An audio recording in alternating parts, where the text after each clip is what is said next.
The debate over Shadur Sanders' decision to pass on the Baltimore Ravens continues to spark heated arguments across the sports world. Some analysts claim he made the right move by chasing immediate playing time, while others believe he fumbled a golden opportunity to grow under one of the league's brightest stars, Lamar Jackson. And in the middle of it all, familiar voices like Stephen A. Smith, Cam Newton, and Emmanuel Acho have stepped forward to weigh in.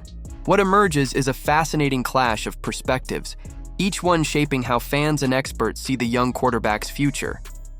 For many, the conversation begins with Cam Newton's blunt assessment. Cam doesn't deny that Shadur is talented or that he has the confidence to compete at the highest level.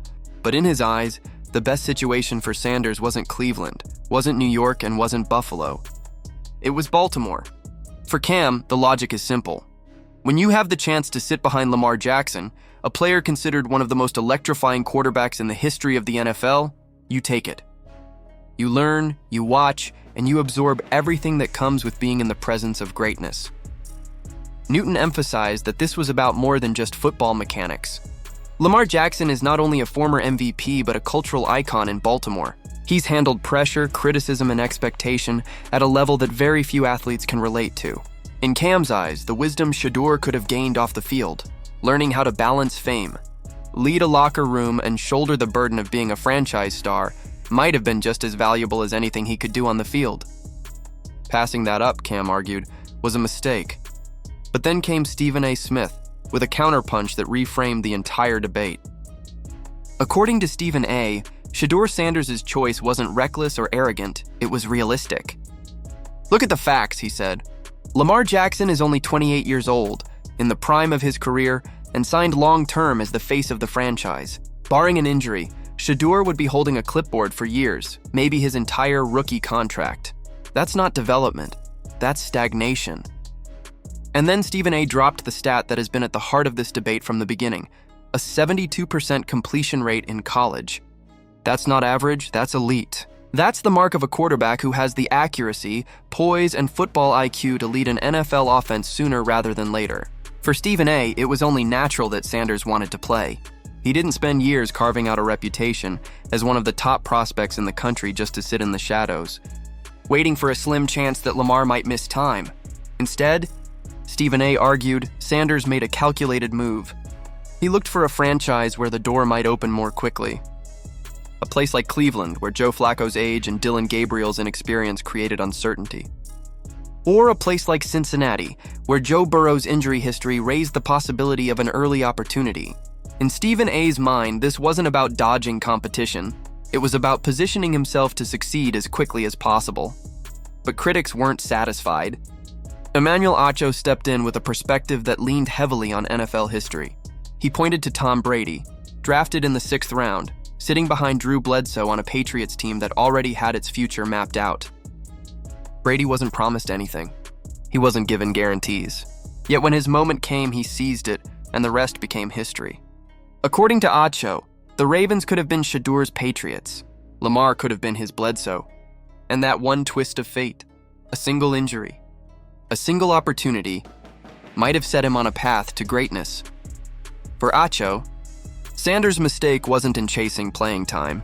It was in failing to recognize that sometimes greatness requires patience. Sometimes the path to the top isn't about immediate gratification, but about preparation in the right environment. And with Baltimore's proven record of developing quarterbacks like Joe Flacco and Lamar Jackson, Acho believes Shadur missed out on the rarest kind of opportunity, one that might have shaped his career in ways he can't yet imagine. Then came Randy Scott, who added another layer to the criticism. He didn't just question why Sanders passed on Baltimore, he questioned why he chose Cleveland. Scott reminded everyone of the Browns' chaotic history at quarterback. No franchise has cycled through more starters, more next big things, and more failed experiments under center than Cleveland. If stability is the foundation of success, Scott argued, then why on earth would Shadur Sanders choose a franchise where stability doesn't exist? From Baker Mayfield to Johnny Manziel to countless others, the Browns have developed a reputation as the graveyard for promising quarterbacks. And for Scott, Sanders willingly walking into that storm looked less like a calculated career move and more like a gamble with terrible odds. In his view, the Ravens offered a steady, proven track record. The Browns offered chaos, and Sanders chose chaos, Jason Whitlock, never one to hold back, took things even further. He accused Shedeur of letting ego dictate his decision. In Whitlock's words, this wasn't confidence, it was arrogance. By turning down the Ravens, Sanders wasn't just avoiding the bench. He was ignoring the wisdom of learning under a franchise that has proven, time and again, it can develop winners. To Whitlock, it was a brain-dead move, the kind of mistake that young athletes make when they confuse hype for guaranteed success. And yet, amidst all the criticism, Stephen A. continued to defend Shedeur's logic. He acknowledged that Baltimore may have been the better situation in a broad sense, but he argued that situations don't matter if you never see the field. For a young quarterback fresh off a stellar college career, there is nothing more important than reps, real game reps, not scout team snaps or preseason appearances. The Browns, flawed as they are, at least provide a conceivable path to the field. Baltimore does not. This debate has turned into more than just a football conversation. It's a clash of philosophies. On one side, you have voices like Cam Newton, Emmanuel Acho, Randy Scott, and Jason Whitlock, who argue that patience, humility, and the right environment are the keys to building a lasting career. On the other side, you have Stephen A. Smith and LeSean McCoy, who insist that opportunity trumps everything. A quarterback's window is short, they argue, and if you're good enough to play, you should play. So where does this leave Shadur Sanders? For now, the answer lies in Cleveland, behind Joe Flacco and Dylan Gabriel, waiting for his chance. His critics say he's boxed himself into a corner, joining a team that may never give him the platform he's searching for. His supporters say he's right where he needs to be, positioned to take the reins when the time is right. Only time will decide who was right. If Sanders thrives in Cleveland, earning a starting role and proving himself on the biggest stage, his decision will look bold, calculated, and ahead of its time. But if he struggles to find the field, buried in another cycle of Browns quarterback drama, his critics will say they told us so, that Baltimore was the better choice all along, and that's what makes this story so compelling. It's not just about Shadur Sanders, the player. It's about the universal struggle between patience and opportunity, between preparation and ambition.